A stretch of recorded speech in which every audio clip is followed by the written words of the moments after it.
Ultimately સમકિત દ્રષ્ટિને તમારા કુળ દેવતા બનાવો.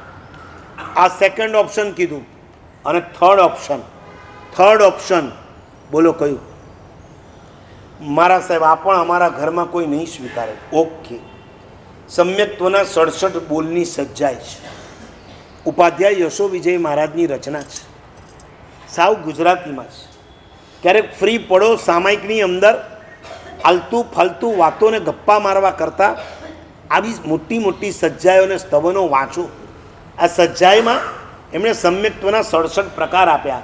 5 ભૂષણ, 5 દૂષણ, 3 લિંગ, 5 લક્ષણ, એમ 6 આગાર.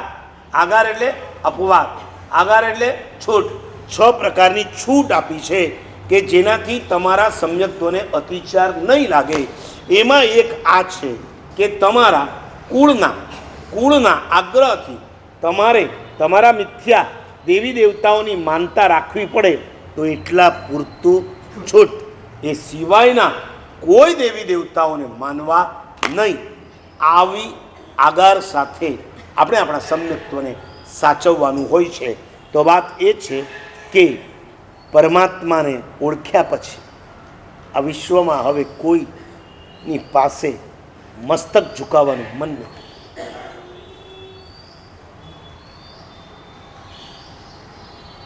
હીરો મળી ગયા પછી પથરાની પાછળ દોડે.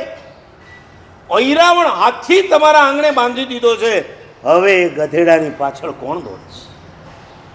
શાસ્ત્રોએ મિથ્યાત્વને પેટ ભરીને ગાળો આપીશ.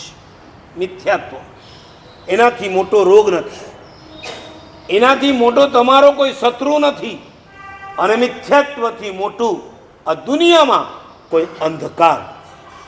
મિથ્યાત્વ એ અંધકાર છે, મિથ્યાત્વ એ રોગ છે, કેન્સર કરતાં ખતરનાક. અને મિથ્યાત્વ એનાથી મોટો દુશ્મન આ દુનિયામાં કોઈ નથી.